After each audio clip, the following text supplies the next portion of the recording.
6 महीने चित्रकूट में रह के और या तो दूध पी के या फल खा के 6 महीने कोई भगवान श्री सीताराम जी का नाम जप करता है एकांत में रह के, उसको भगवान श्री सीताराम जी के दर्शन हो जाते हैं। ये नियम है चित्रकूट का। अच्छा। तो इस नियम के तहत गुरुदेव ने सबसे पहले आके इस पट्टिकशिला में रह के 6 महीने का अनुष्ठान किया, भगवान श्री सीताराम जी का दर्शन किया। यह श्री तुलसी पीठ है, यह भारत का 5वां धाम है। भी जो है जैसे राम ललाका है वैसे ही सीता जी का भी आने का ही। जय श्री राम, जय श्री राम, जय श्री राम, जय श्री राम।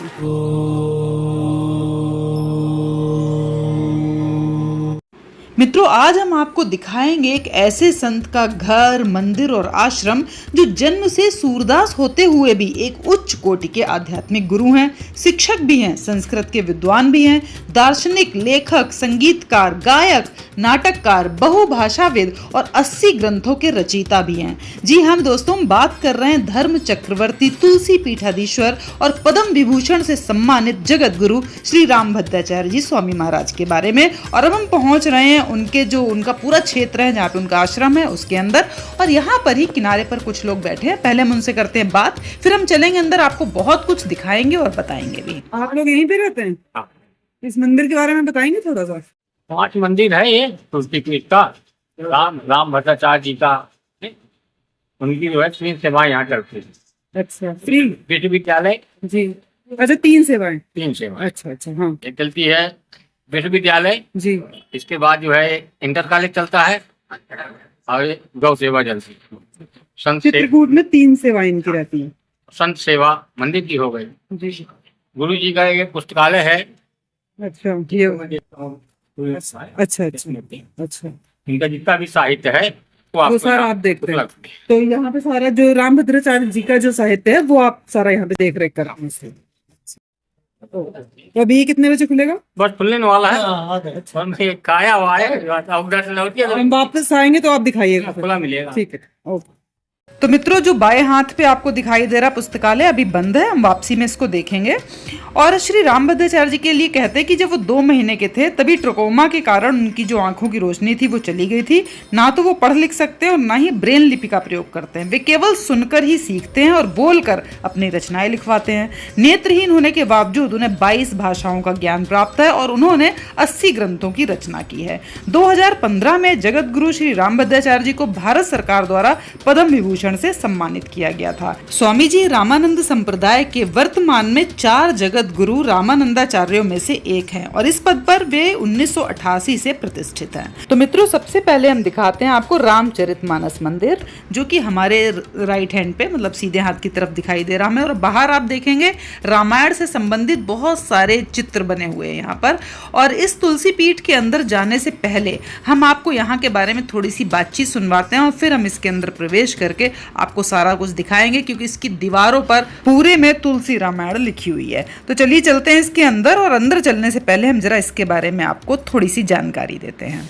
ये रामचरित मानस मंदिर है। पूज्यपाद जी जगत गुरु जी जब 2004 में बालाजी हनुमान जी सालासर के, उन्होंने सपना वहाँ के पुजारी को दिया कि बोला हमें वाल्मीकि रामायण का सुंदर कांड सुनना है, वो जगत गुरु जी से सुनना है। तो बुला के लाओ। उस समय कुंभ चल रहा था उज्जैन में। तो 2004 में मीडिया इतना नहीं था, तो गुरुदेव को वहाँ ढूंढते ढूंढते यहाँ के पुजारी लोग गए सालासर के, वहाँ से बुला के बताया कि हनुमान जी ने कहा है ऐसे। और गुरुदेव ने फिर वहाँ सुंदरकांड सुनाया। तो सुंदरकांड सुनाते सुनाते उनके मन में आया था उस मंदिर के बारे में कि मैं एक ऐसा मंदिर बनाऊँ जिसमें मतलब रामचरितमानस जी पूरे अंकित चलते रहे। तो ऐसी इच्छा मन में उन्होंने की। तो उसके अगले दिन एक सेठ है वहाँ के बड़े मारवाड़ी सेठ, उनको हनुमान जी ने कहा कि तुम जाओ जगत गुरु जी से जाके मिलो। अच्छा। तो वो सेठ आए तो गुरुदेव के पास प्रणाम किए, बोले गुरुदेव हनुमान जी सपने में आए थे, उन्होंने कहा कि आपसे मिले, तो आप आज्ञा दीजिए मैं क्या करूं। तो गुरुदेव ने कहा कि मेरी इच्छा है कि रामचरितमानस मंदिर बने। तो उन्होंने कहा कि गुरुदेव आप मंदिर बनवाइए, इसका जितना भी व्यय होगा खर्चा होगा वो हम देंगे। और उसके बाद फिर 2006 में इसकी पूरी बनी स्थापना। उस समय 1 करोड़ दिया था उन्होंने। फिर उसके बाद कुछ 30-40 लाख और कम पड़े थे। वो फिर दिल्ली में गुरुजी थे उस समय, वो जाके वहाँ उन्होंने दिया था। तो उसका 2006 में इसकी स्थापना हुई रामचरित मानस मंदिर की। तो ये हनुमान जी से जुड़ी, हनुमान जी ने इस मंदिर को बनवाया। तो चलिए अब चलते हैं श्री रामचरित मानस मंदिर के अंदर और देखते हैं यहाँ पर दीवारों पर क्या है और यहाँ पर क्या क्या सुंदर सुंदर सी मूर्तियां हैं, और यहाँ पर पुजारी जी से भी थोड़ी सी बातचीत करेंगे।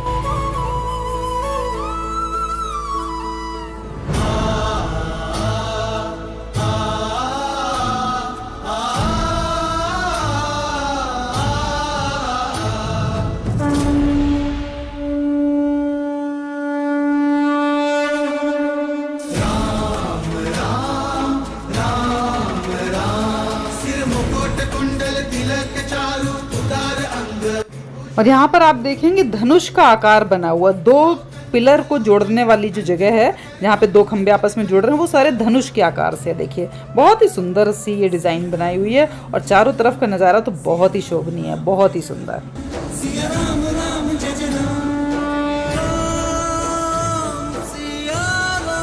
अब चलिए चलते हैं जरा पुजारी जी के पास और उनसे करते हैं थोड़ी सी बातचीत।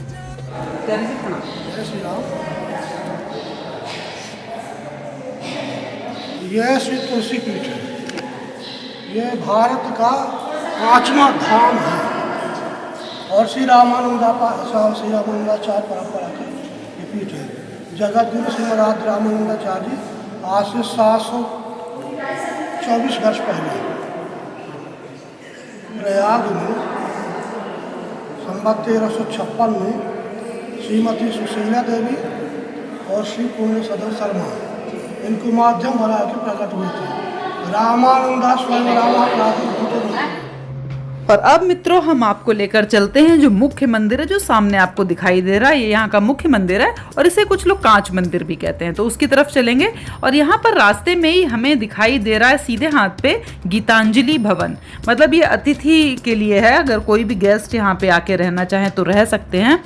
1000 रुपये में एक कमरा है, तो 2 लोग आराम से एक कमरे में रह सकते हैं। और नीचे ही भोजनालय भी है और बहुत ही साफ सुथरा, गीजर, AC सब कुछ यहाँ पे फिटेड है, तो यहाँ पे आके आराम से आप रह सकते हैं। और थोड़ा सा और आगे बढ़ेंगे तो हमें लेफ्ट हैंड पे जो ऑरेंज कलर का आपको दिखाई दे रहा है, इस जगह में है श्री रामभद्राचार्य जी का घर, हम कह सकते हैं। ये तो सेंट्रल एरिया हो गया। इस सेंट्रल एरिया के सामने है मंदिर, लेफ्ट में है स्वामी जी का घर और राइट साइड का जो स्थान है वो है मंदाकिनी नदी का, वो भी हम आपको दिखाएंगे। तो ये जो है लेफ्ट साइड में, ये है स्वामी जी का घर।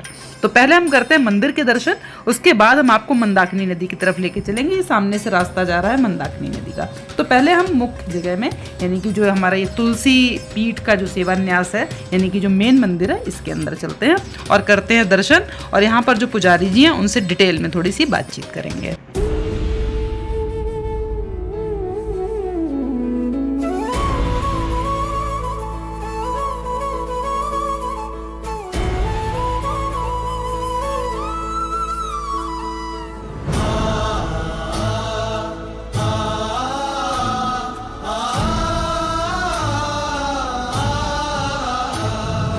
गाय देखो यहाँ तक अंदर तक आ गई है।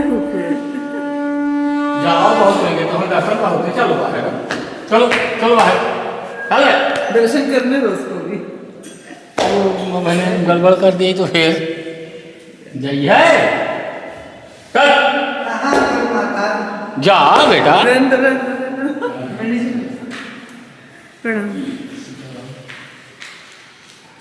पंडित थोड़ा सा बताएंगे इस मंदिर के बारे में। श्रीमद जगतगुरु आद्य रामानंदाचार्य भगवान। अरे आपको देख के आ गई एकदम से। भगवान श्री सीताराम जी परिपूर्णतम परात्पर परब्रह्म परमात्मा भगवान श्री सीताराम जी की उपासना पद्धति की परंपरा में श्रीमद जगतगुरु आद्य रामानंदाचार्य भगवान, जो कलयुग में भगवान श्री सीताराम परंपरा के मूल आचार्य हैं, उनकी चतुर्थ गद्दी में, चौथी गद्दी में पूज्यपाद श्री सद्गुरुदेव भगवान वर्तमान में विराजमान है। वर्तमान में श्रीमद जगतगुरु रामानंदाचार्य भगवान की चौथी गद्दी में हमारे पूज्यपाद श्री सद्गुरुदेव भगवान विराजमान है। और 1979 में पूज्यपाद श्री सद्गुरुदेव भगवान काशी में अपनी पूरी पढ़ाई करके श्री चित्रकूट आए। चित्रकूट में श्री स्फटिक शिला में रह करके 6 महीने का उन्होंने अनुष्ठान किया। जैसा कि गोस्वामी जी ने कहा है कि 6 महीने चित्रकूट में रह के और या तो दूध पी के ओनली या फल खा के 6 महीने कोई भगवान श्री सीताराम जी का नाम जप करता है एकांत में रह के, उसको भगवान श्री सीताराम जी के दर्शन हो जाते हैं। ये सब ऐसा गोस्वामी जी ने अपने ग्रंथ दोहावली में लिखा हुआ है। ये नियम है चित्रकूट का। तो इस नियम के तहत गुरुदेव ने सबसे पहले आके स्फटिक शिला में रह के 6 महीने का अनुष्ठान किया और वहाँ रह के भगवान श्री सीताराम जी का दर्शन किया। अच्छा। और वहाँ अनुष्ठान करते करते चित्रकूट के जो उस समय के राजा थे वो वहाँ गए गुरुदेव के पास, और वहाँ के राजा ने प्रणाम करके गुरुदेव से कहा कि आप जो भी चाहें अपना रहने के लिए आप बनाइए। तो 1984 में ये तुलसी पीठ जो है, इसके लिए ये राजा के अंतर्गत ये भूमि थी, उन्होंने गुरुदेव को ऑफर किया, गुरुदेव के लिए फिर इसको पूरी बनाया। तो 1984 में गुरुदेव ने इस मंदिर की स्थापना की, तुलसी पीठ की स्थापना की। पहले हनुमान जी और श्रीमद गोस्वामी तुलसीदास, अगल बगल 2 मंदिर थे, बीच में सीताराम जी जहाँ अभी आप विराजमान है, ये स्थान खाली रहा करता था। यहाँ पूज्यपाद जगत गुरु जी सदगुरुदेव भगवान हमारे कथा करते थे बैठ के।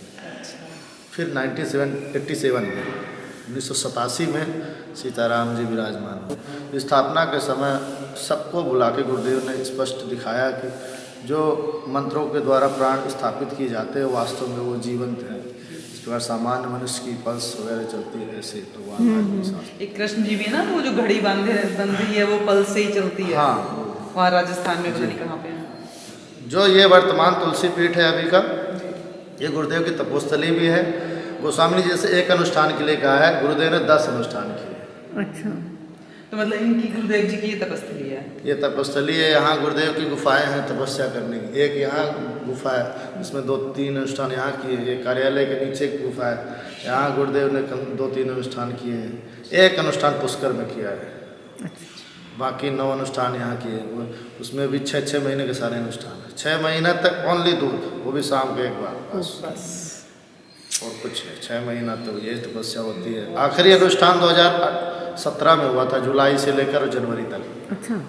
और जनवरी में अनुष्ठान 10 जनवरी तक था। 11 जनवरी को गाजियाबाद में कथा थी, 14 जनवरी को उनका जन्म दिवस होता है। तो 11 जनवरी के दिन पहले दिन गुरुदेव तपस्या से निकल के गए थे, तभी मैंने उनके पहली बार गाजियाबाद में दर्शन किया। अच्छा, तभी से आप उनके साथ हो। तो मैं दिल्ली में तब रहता था जी, तो वहाँ गाजियाबाद नज़दीक है, मैंने वहीं पहली बार दर्शन किए थे। तो गुरुदेव की ये तपोस्थली है।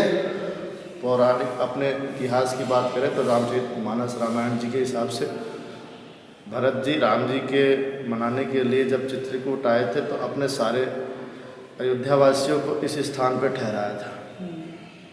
हाँ, इसके बगल में जानकी कुंड है जहाँ जनक जी रुके थे, लेकिन वहाँ से सुनैना माता जी जो सीता जी की माँ है, वो यहाँ मिलने आई थी। किनसे? कौशल्या माता से। तो कौशल्या माता सुनैना माता की भी यहाँ बातचीत हुई थी, इसी जगह मिले थे पहली बार हुए। और भरत जी और ये सब लोग अयोध्यावासी यहाँ ठहरे हुए थे।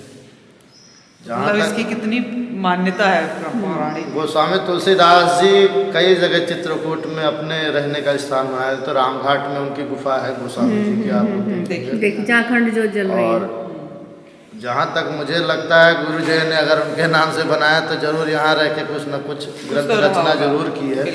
कोई गीतावली पूरा गुरुदेव ने गोस्वामी जी ने ही लिखा है चित्रकूट में। उनका गीतावली ग्रंथ है, वो पूरा चित्रकूट में लिखा है। कुछ मानस जी के अंश भी यहीं लिखे हैं। क्या हो गया? तो ये तुलसी पीठ है। और बाबा रणछोड़ दास जी महाराज चित्रकूट का आधा चित्रकूट उनका है। ये पूरा अस्पताल रघुवीर मंदिर, वो गुजरात के बहुत बड़े महापुरुष, आज 50 साल के लगभग हो गया उनको भगवत धाम पधारे। आज भी चल रहा है अच्छा पूरा ट्रस्ट उनका, सदगुरु सेवा संघ ट्रस्ट। उनसे पूजपाठ दर्शन करने गए थे गुरुदेव के पास। तो गुरुदेव के दर्शन के समय उन्होंने ये माता जी जो आप देख रही हैं, डॉक्टर गीता देवी मिश्रा, ये उनके शिष्या थे। उस समय 17-18 साल की रही हैं वो। तो बाबा रणछोड़ दास जी महाराज ने गुरुदेव जब प्रणाम किए तो इनको बोला कि तो इनकी सेवा करो। तो अपने शिष्या को गुरुदेव की सेवा के लिए बोल दिया। फिर ये वहाँ गुजरात से, राजकोट से यहाँ आ गए। तब से गुरुदेव की सेवा में रहती थी। गुरुदेव का जितना भी कथा आयोजन है और पूरा विश्वविद्यालय, विद्यालय प्लस तुलसी पीठ की सेवाएं, कथा का आयोजन पूरा, मतलब ये एक तरह से प्रबंध न्यासी तो थी, सारी गुरुदेव की सारी सुविधाएं वगैरह सभी उपलब्ध कराती थी, देखभाल भी करती थी। तो गुरुदेव ने इनको अपनी बड़ी बहन बना लिया था। 2008 में ये भगवत धाम पधारी और तब से अब गुरुदेव अपने तो मतलब गुरुदेव को आप गाजियाबाद में मिले, तब से आप उनके साथ ही हो? तब से नहीं, मैं तो अभी आया हूँ। अच्छा। 2000 गाजियाबाद में कहाँ आए थे? घंटाघर में रामलीला मैदान, अच्छा। वहाँ कथा गुरुजी की थी 2018 में। अच्छा, तब आपने पहली बार उनको देखा था वहाँ पे? वो तपस्या की बात थी, गुरुदेव तपस्या से निकले थे कुछ समय की। तो ये बहुत तुलसीदास जी है ना इधर वो स्वामी तुलसीदास जी महाराज, वाल्मीकि भगवान और श्रीमद आज जगत गुरु, तीनों महापुरुष जो सीताराम भगवान की परंपरा के 3 मूल आचार्य हैं, तीनों यहाँ विराजमान। जगत गुरु मैं थोड़ा सा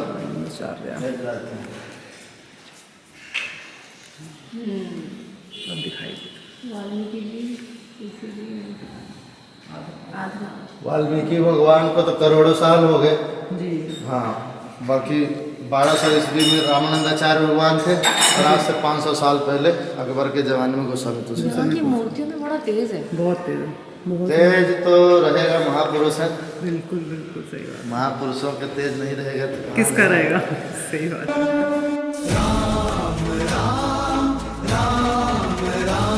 सिर मुकुट कुंडल तिलक चारु उदार अंग विभूषणम नौकंज लोचन कंज मुख कर कंज पद कंजारुणम। बहुत तरह से लीला होती है, जैसे आप सब जगह सुनते हैं, जगन्नाथ जी ने ये किया, बांके बिहारी ने ये किया, हमारे चित्रकूट बिहारी सीताराम जी भी, ऐसे लीलाएं होती रहती हैं यहाँ।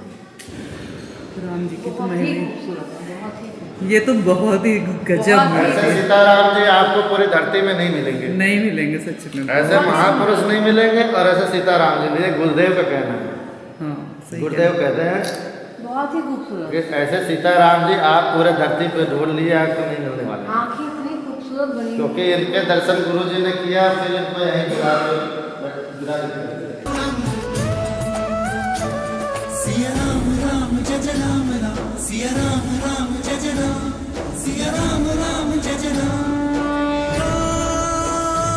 सिया राम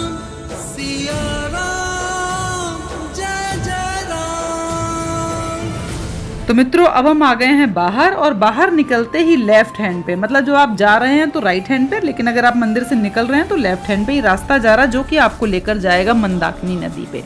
तो ये पूरी सीढ़ियाँ क्रॉस करके हम पहुंच गए हैं मंदाकिनी नदी के किनारे पर। देखिए कितनी सुंदर नदी है, और ये वही मंदाकिनी नदी है जो माता अनुसुईया ने अपने योग बल से प्रकट की थी। तो माता अनुसुईया का जो आपने वीडियो देखा होगा तो आपने देखा होगा जहाँ से मंदाकिनी का उद्गम था, तो वो सारी जगह हम आपको दिखाई चुके हैं। तो चलिए अब दर्शन करके हम आ गए हैं वापस। अब निकलते हैं बाहर की तरफ, और जो पुस्तकालय है वो शायद अब खुल गया होगा, तो वो हम पुस्तकालय को देखेंगे और वहाँ पे जो भी पुस्तकें हैं, जो भी है वहाँ पे, वो सारा कुछ उनसे जानेंगे और सारी बात करेंगे।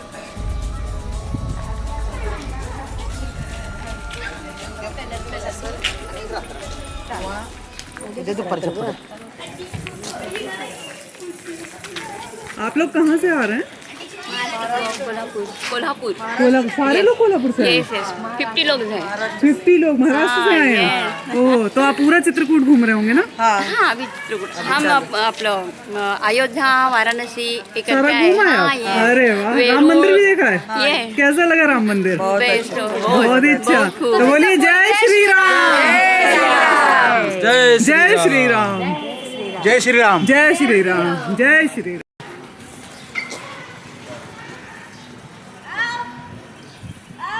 तो ये सारे यात्री जो हैं 50 लोग हैं जो एक ही बस में आए और कितनी कितनी जगहों की यात्रा करके आए हैं। तो देखिए इनका भाव, देखिए किस उम्र में भी किस किस तरह से दर्शन कर रहे हैं और कितने खुश हैं सारे।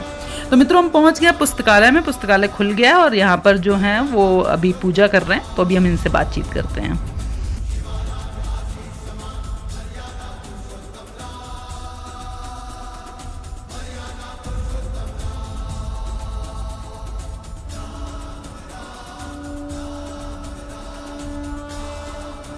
अंदर भी है ना बुक्स? हाँ। हाँ।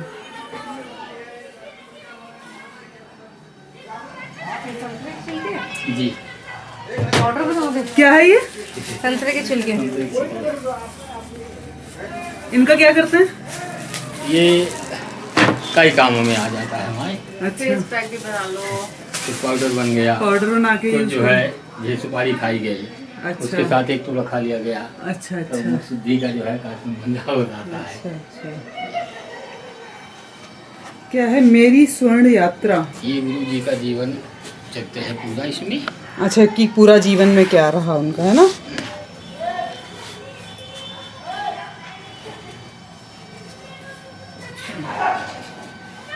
तो ये सारा कारोबार यहाँ का आपके हाथ में है? जी, ये सब जो है बहुत बढ़िया। मोदी जी वाली ये भगवान श्री कृष्ण की राष्ट्र लीला। ओ, ये किसने लिखा है?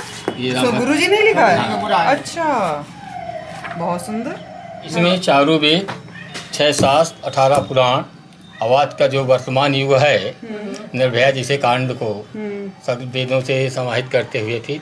ये राजनीतिक, ये कितने की बुक है?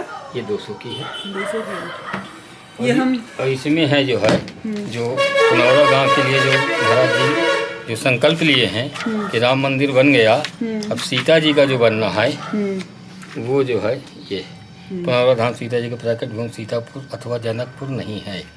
इस स्थान का महत्व है। ये इन्होंने तो जो अब है ये सीता जी के जन्म स्थान के बारे में सारा कुछ अब है ये ना? सब, हाँ, पूरा सीता जी के जन्म स्थान में इन्होंने जो है वो लिखा है अपना। ये इन्होंने जो है जंगल पांडे की इन्होंने ठीक है। ये इसमें क्या है इस किताब का नाम? मानस मानस में अष्ट अष्टसखी। सखी संवाद। इसमें जो है ये सीता जी के रिगार्डिंग सारा कुछ करेंगे। सीता जी का इसमें हिसाब किया है पूरा। ये अब जो है जैसे रामलला का मंदिर बना है, सीता जी का मंदिर पुनौरा धाम में भी बनेगा। पुनौरा गाँव पुनौरा धाम में वैसे भी बहुत सुंदर मंदिर है वहाँ का, वैसे भी। नहीं, और 251 फीट की जो सोने की मूर्ति बन रही है इनकी, तभी जो है जैसे रामलला का है वैसे ही सीता जी का भी आने का इनका जो है संकल्प है, वो इन्होंने इस किताब में अपना लिखा। तो इतने अच्छे से दर्शन करके हम आ गए बाहर। मिलती हूँ आपको अगले वीडियो में नई जगह के साथ। तब तक के लिए जय श्री राम।